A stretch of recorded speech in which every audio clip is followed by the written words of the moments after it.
Hello दोस्तों, आज हम प्रारंभ कर रहे हैं आपको प्राथमिक, द्वितीयक और तृतीयक एल्कोहल में अंतर। क्या पढ़ाएंगे आज हम? प्राथमिक, द्वितीयक एल्कोहल में अंतर। प्राथमिक, द्वितीयक व तृतीयक एल्कोहल में अंतर, या कहीं डालेंगे तृतीयक एल्कोहल में अंतर।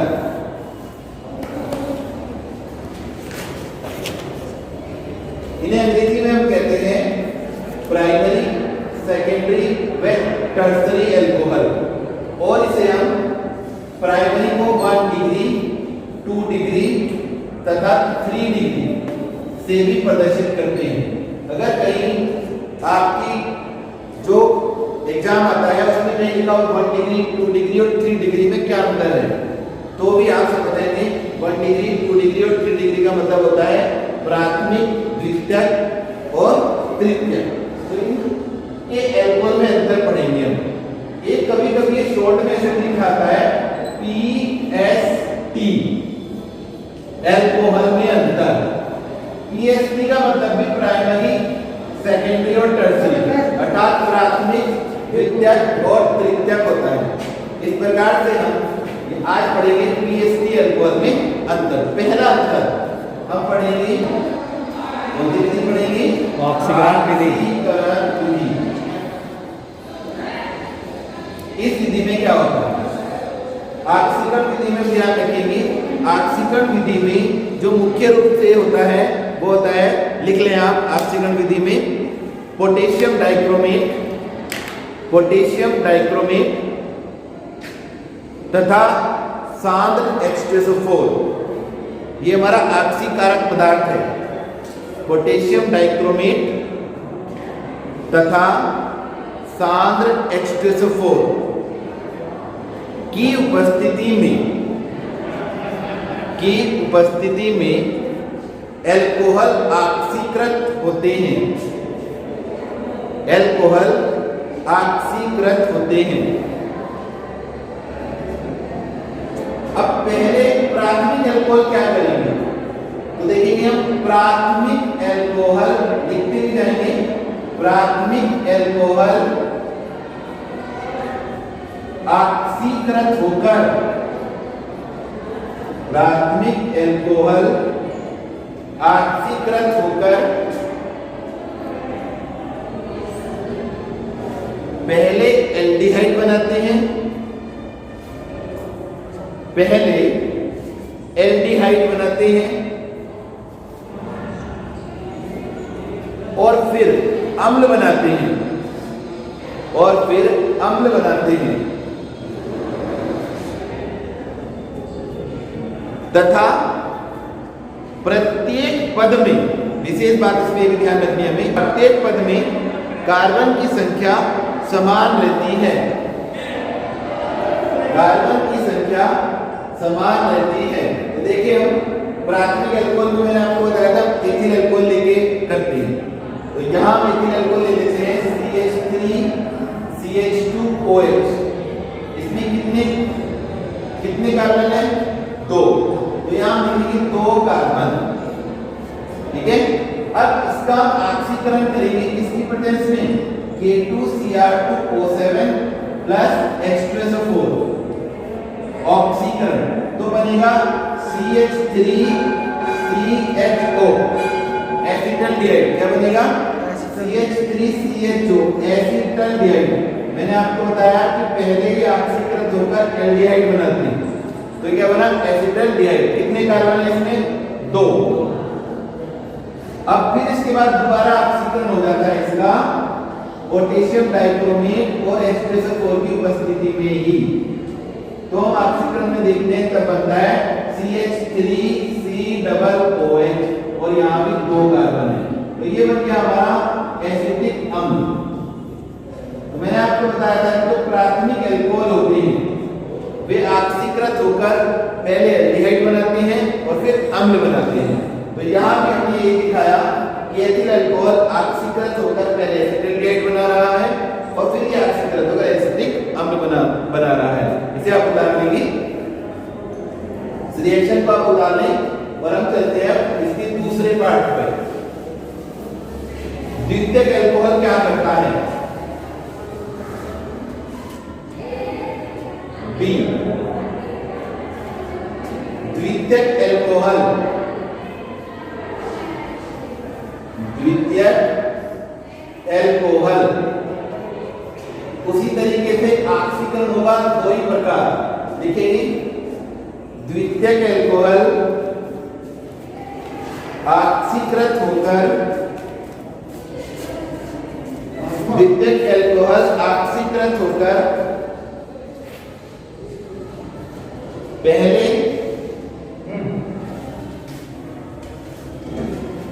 कीटोन बनाते हैं, पहले कीटोन बनाते हैं। द्वितीयक अल्कोहल ऑक्सीकृत होकर पहले कीटोन बनाते हैं और फिर अम्ल बनाते हैं, और फिर अम्ल बनाते हैं।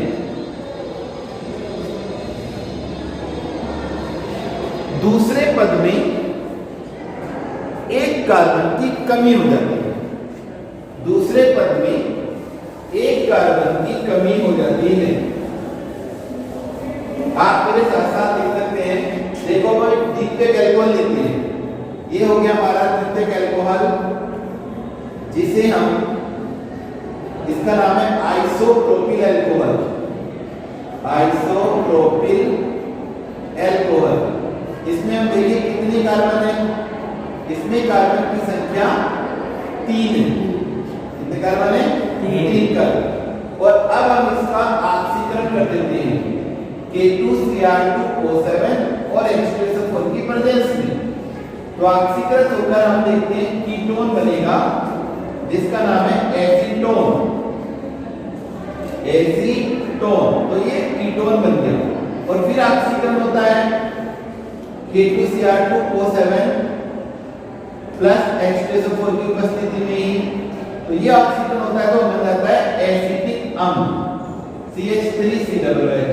मैंने आपको बताया द्वितीयक अल्कोहल ऑक्सीकृत होकर पहले कीटोन बनाते हैं और फिर अम्ल बनाते हैं। अब इसमें आप देखिए कि यहाँ कार्बन की संख्या 3 है, कितनी है? 3।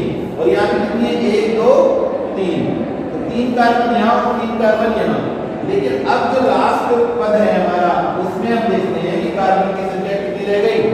2 रह गई। तो मैंने आपको बताया कि जो प्राथमिक अल्कोहल का ऑक्सीकरण है उसमें प्रत्येक पद में कार्बन बराबर रहेंगे और इसमें कार्बन का द्वितीय पद में एक कार्बन कम हो जाएगा। तो यहाँ कार्बन की संख्या 3 है और इसमें कितनी रह गई? 2। तो इस प्रकार से इसमें अंतर हो गया प्राथमिक और द्वितीयक अल्कोहल में। अब हम लेते हैं तृतीयक अल्कोहल C, इसे आप बता लें तृतीयक अल्कोहल।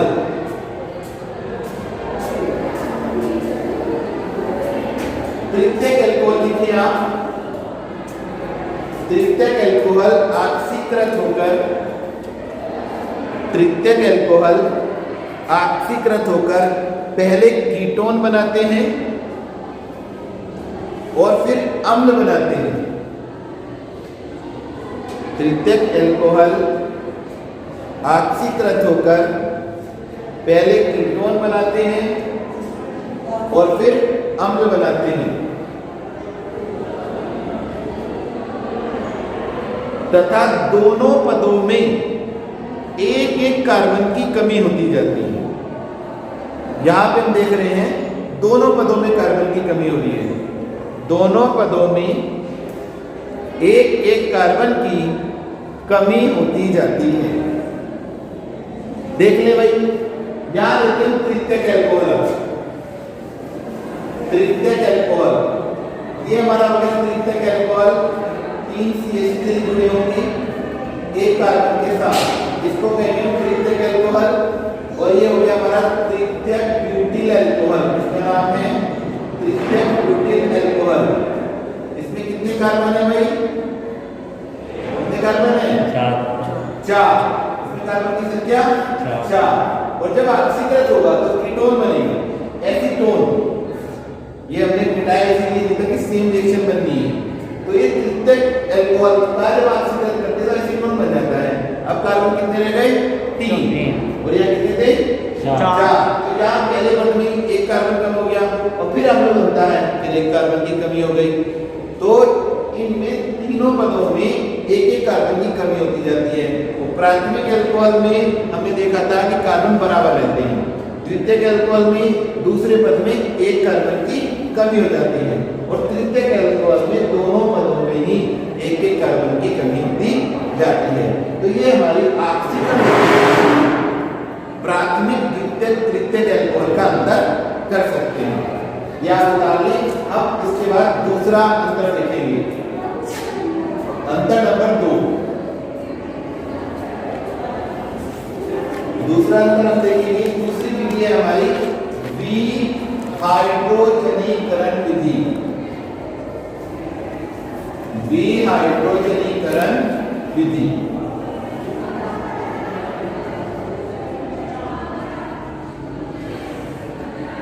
पहले हम इस विधि के नाम को देखेंगे। इसमें लिखा है विहाइड्रोजनीकरण। विहाइड्रोजनीकरण का मतलब क्या होता है? वी माने मुक्त होना होता है। क्या होता है? मुक्त होना। तो इस क्रिया में हाइड्रोजन मुक्त होगी। क्या मुक्त होगी? हाइड्रोजन। तो हाइड्रोजन निकलेगी। तो हम कैसे करेंगे? जैसे हमने वहां एक ऑक्सीकारक लिया था पोटेशियम डाइक्रोमेट और सामने इसमें हम क्या करेंगे? अल्कोहल की वाष्पों को 300 डिग्री सेल्सियस पर कॉपर की नलिका से प्रवाहित करेंगे। क्या करेंगे? अल्कोहल की वाष्पों को 300 डिग्री सेल्सियस पर कॉपर की नलिका से प्रवाहित करेंगे। अब जैसा अल्कोहल होगा वैसे ही उसका क्या बनेगा? यौगिक बनेगा। कैसे? पहले हम लिखेंगे इसमें, इस विधि में अल्कोहल की वाष्पों को, इस विधि में अल्कोहल की वाष्पों को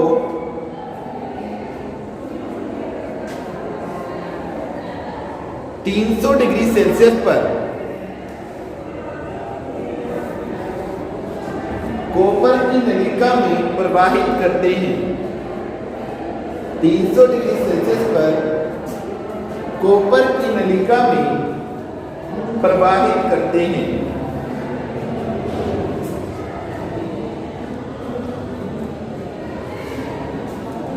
अब देखो, प्राथमिक अल्कोहल क्या करेंगे? प्राथमिक अल्कोहल लिखते भी नहीं, प्राथमिक अल्कोहल एल्डिहाइड देते हैं। क्या देते हैं? एल्डिहाइड देते हैं। बना के दिखाते हैं आपको। ये रहा एथिल अल्कोहल CH3CH2OH। इसका हमने Cu 300 डिग्री सेल्सियस पर गर्म कर दिया तो हमें क्या बन जाएगा? CH3CHO एल्डिहाइड, एसिटाल्डिहाइड नाम है और हाइड्रोजन बाहर, तो इसमें बना एल्डिहाइड। ठीक है। और अगर ऐसे ही हमने द्वितीयक अल्कोहल के साथ किया होता तो द्वितीयक अल्कोहल क्या करते हैं? द्वितीयक अल्कोहल बना देते हैं कीटोन। क्या देते हैं? कीटोन देते हैं। क्या देते हैं भाई? कीटोन। तो द्वितीयक अल्कोहल लेते हैं हम CH3CH3 CHOH, 3 पे लगाएंगे Cu 300 डिग्री सेल्सियस, अर्थात हमने द्वितीयक अल्कोहल की वाष्पों को 300 डिग्री सेल्सियस पर कॉपर की नलिका में प्रवाहित किया तो ये बन गया हमारा एसीटोन और हाइड्रोजन बाहर। लेकिन जो तृतीयक अल्कोहल है वे हमारे इसमें असंतृप्त यौगिक बनाते हैं। तृतीयक अल्कोहल एल्कीन बनाता है। तृतीयक अल्कोहल एल्कीन बनाता है। क्या बनाता है? एल्कीन। तो देखिए भाई एल्कीन कैसे बनाता है? ये हो गया हमारा तृतीयक अल्कोहल, 3 CH3 लगाओ और ये हो गया हमारा सिंगल बॉन्ड OH। ठीक है। इसमें हम जब Cu 300 डिग्री सेल्सियस पर प्रवाहित करेंगे तो इसमें यौगिक बनेगा हमारा आइसोब्यूटीन और एक जल का अनुभाग निकलेगा, अर्थात ये एक तरीके से निर्जलीकरण क्रिया है। लेकिन जब हम विहाइड्रोजनीकरण विधि में पढ़ते हैं तो इसमें हाइड्रोजन भी बाहर आ रहा है, तो इसको इस विधि में ही पढ़ लेते हैं। इसका नाम है आइसोब्यूटीन। तो ये हमारी कौन सी विधि हो गई? ये हमारी दूसरी विधि हो गई, जिसका नाम था विहाइड्रोजनीकरण विधि। ठीक है, इसे आप बता लेंगे। फिर हम तीसरी विधि पे चलते हैं। तीसरी विधि का नाम ल्यूकास परीक्षण विधि। क्या नाम है? ल्यूकास परीक्षण विधि। अब ल्यूकास एक वैज्ञानिक का नाम है और उन्होंने एक अभिकर्मक बनाया। क्या बनाया? एक अभिकर्मक, जिसे हम ल्यूकास अभिकर्मक कहते हैं। क्या बोलते हैं? ल्यूकास अभिकर्मक।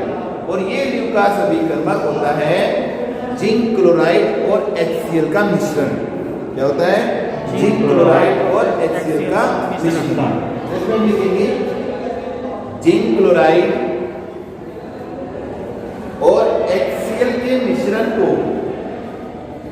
जिंक क्लोराइड और HCl के मिश्रण को ल्यूकास अभिकर्मक कहते हैं। ल्यूकास अभिकर्मक कहते हैं।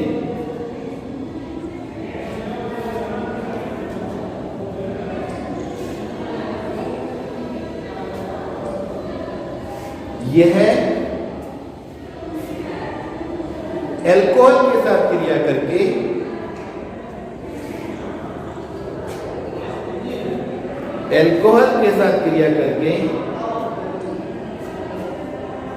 एल्किल क्लोराइड का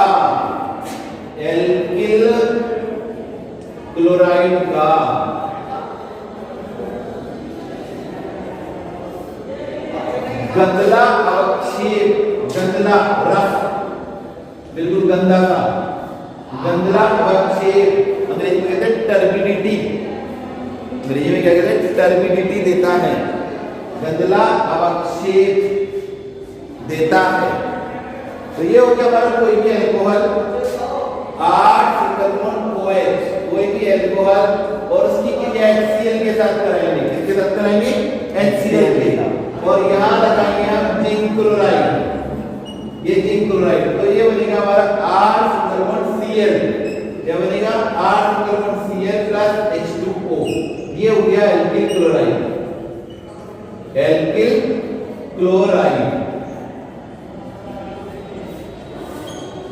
इसके हमें गंदले अवक्षेप प्राप्त होते हैं। कैसे आएंगे? लिखिए, ये उतार लें आप। 8 single bond OH plus HCl, ये ZnCl2 और HCl का मिश्रण, यही हमारा ल्यूकास अभिकर्मक होता है। तो यहां से लिखेंगे A पार्ट, प्राथमिक अल्कोहल ठंडे विलयन में, ठंडे विलयन में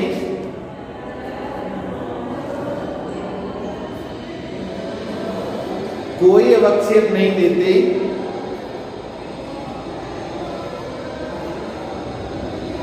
परंतु गर्म विलयन में गंदला अवक्षेप देते हैं। जब तक इसे गर्म नहीं करेंगे ये एल्किल क्लोराइड नहीं बनाएगा। कौन? प्राथमिक अल्कोहल। ठीक है, दूसरी बात देखिए, द्वितीयक अल्कोहल B। इसे सीधा सीधा हमें स्टेटमेंट बताना है B। द्वितीयक अल्कोहल ठंडे विलयन में ही 5 से 10 मिनट पश्चात, इसमें टाइम लगता है, 5 से 10 मिनट पश्चात गंदला अवक्षेप देते हैं। ठंडे में दे देंगे लेकिन टाइम लगेगा, 5 से 10 मिनट। 5 से 10 मिनट पश्चात गंदला अवक्षेप देते हैं। और तीसरे में लेंगे तृतीयक अल्कोहल C पार्ट। तृतीयक अल्कोहल तुरंत ये एकदम क्रिया करता है। तृतीयक अल्कोहल ठंडे विलयन में तुरंत गंदला अवक्षेप देते हैं। ठंडे विलयन में तुरंत गंदला शेप देते हैं। और अब पढ़ाते हैं आपको चौथी विधि, विक्टर मेयर विधि इसका नाम है और ये सबसे प्रमुख विधि कहलाती है। नंबर 4 विक्टर मेयर विधि।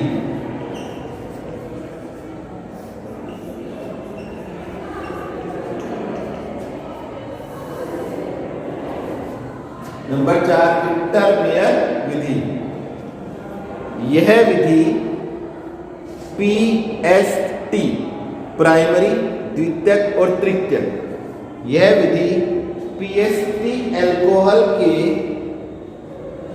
पहचान करने की सबसे उत्तम विधि है, सबसे उत्तम विधि है। इस विधि में हम अल्कोहल की क्रिया पहले फास्फोरस तथा आयोडीन से, फास्फोरस तथा आयोडीन से, फिर AgNO2 से, फिर AgNO2 से,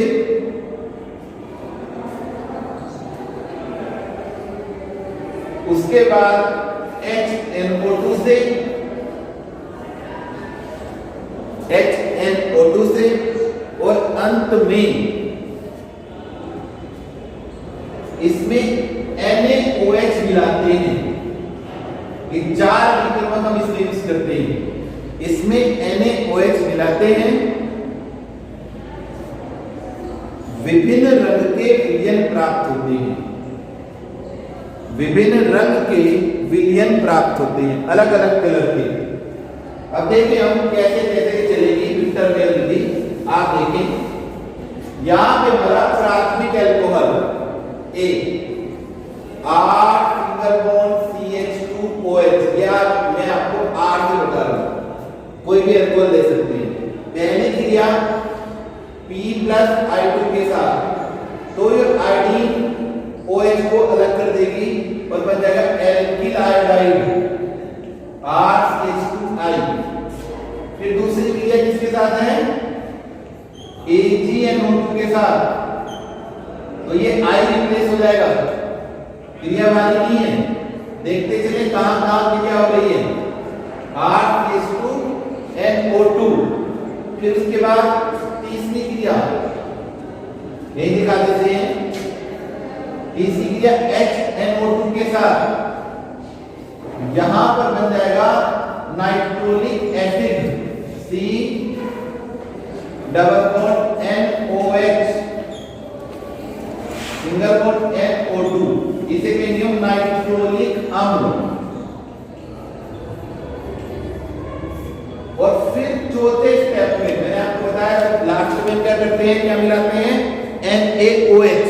तो जैसे ही हम प्राथमिक अल्कोहल के इस विलयन में NaOH मिलाएंगे तुरंत ही लाल हो जाएगा। NaOH मिलाते ही लाल कलर, रेड कलर। तो अगर लाल कलर हो जाता है तो हम समझ जाते हैं कि दिया गया अल्कोहल प्राथमिक अल्कोहल है। कौन सा अल्कोहल है? प्राथमिक अल्कोहल। ये हो गई हमारी प्राथमिक अल्कोहल की। अगर द्वितीयक अल्कोहल होगा तो कैसे होगा? देखिए द्वितीयक अल्कोहल R ये CHOH, बिल्कुल पहले की तरह P+I2, तो OH हटाएंगे। देखो पहली क्रिया में और इस क्रिया में आप समानता भी करते चले, इससे आपको याद करने में क्या होगा? आसानी। केवल यहाँ चेंज हुआ है OH में, यहाँ भी OH में चेंज हुआ था, तो सीधा RCHI। फिर उसके बाद AgNO2 से क्रिया, फिर आपको ध्यान हो केवल I में चेंज हुआ है, I का क्या बन गया इसमें? NO2। तो यहाँ भी हम क्या बना देंगे? I का NO2। झुका क्यों रखेंगे? इससे हमें समीकरण याद करने में आसानी रहती है। NO2। फिर इसके बाद क्या हो गया? फिर इसके बाद आपने देखा होगा HNO2 की क्रिया हुई, यहां पर ये क्रिया इस प्रकार से रहेगी, C यहां पर है CHNO2, तो ये C सिंगल बॉन्ड N, वहां में डबल बॉन्ड लिया था, और यहां जोड़ेंगे इस प्रकार से NO, वहां में जोड़ा था NO2। इसी स्टेप में बस चेंज है, इसका नाम होगा स्यूडो नाइट्रोलिक अम्ल। स्यूडो माने झूठा, ये नाइट्रोलिक अम्ल नहीं है, वो तो पहला वाला था, लेकिन इसकी क्रिया भी वैसी ही रहती है। और फिर इसके अंदर NaOH मिला दो, तो वहां हमने जैसे NaOH मिलाया था तो कैसा कलर बना था, लाल, और यहां बन जाता है नीला। तो अगर नीला कलर बन जाए तो कौन सा एल्कोहल होता है, तृतीयक एल्कोहल। कौन सा एल्कोहल होता है, तृतीयक एल्कोहल। अब देखिए तृतीयक एल्कोहल में क्या होगा, तृतीयक एल्कोहल में C हम ले लेते हैं, ये देखिए 3 R आ जाएंगे, और बिल्कुल ऐसे ही क्रिया करते चलना है, P+I2, और भैया OH हटा दो, और OH हटा देंगे तो क्या लग जाएगा, I, क्या लग जाएगा, I। फिर एक NO2 लगाओ तो I हटाओ, फिर क्या लग जाएगा, I हट कोई NO2। यहां पर ये जो दूसरी क्रिया, यहां पे तीसरी क्रिया HNO2 वाली, इसमें जो क्रिया नहीं होती, यहां पे लिख देंगे नो रिएक्शन, यहां पर कोई अल्कोहल नहीं बना, कोई भी एसिड नहीं बना। क्यों नहीं बन पा रहा, क्योंकि पहले यहां पर 2 हाइड्रोजन थे, यहां पर भी 1 हाइड्रोजन था, और यहां पर कोई रिप्लेस होने के लिए हाइड्रोजन नहीं है, तो कोई क्रिया नहीं होगी, नो रिएक्शन। और फिर मिला दो इसमें क्या, NaOH, और जैसे ही हम NaOH मिलाते हैं तीसरे स्टेप में, यहां बन जाता है रंगहीन, कलरलेस। क्या बन जाता है, रंगहीन। तो पहले कैसा कलर बना, R रेड, फिर कैसा कलर बना, ब्लू, और फिर क्या हो गया, कलरलेस Cl। तो RbCl याद रख लो, तो आपको याद रहेगा कि कौन कौन से कलर बनते हैं, R for red, B for blue, और Cl माने कलरलेस। तो इस प्रकार से हमारी ये क्या हो जाती है, अल्कोहल के विभेद करने की विधि। क्या हो जाती है, अल्कोहल के विभेद करने की विधि। 4 विधियां मैंने आपको बताई हैं, बहुत इंपॉर्टेंट है, आप इन्हें अच्छी तरीके से याद कर लें। हमारे चैनल को सब्सक्राइब करें, दूसरों को बताएं। Thank you.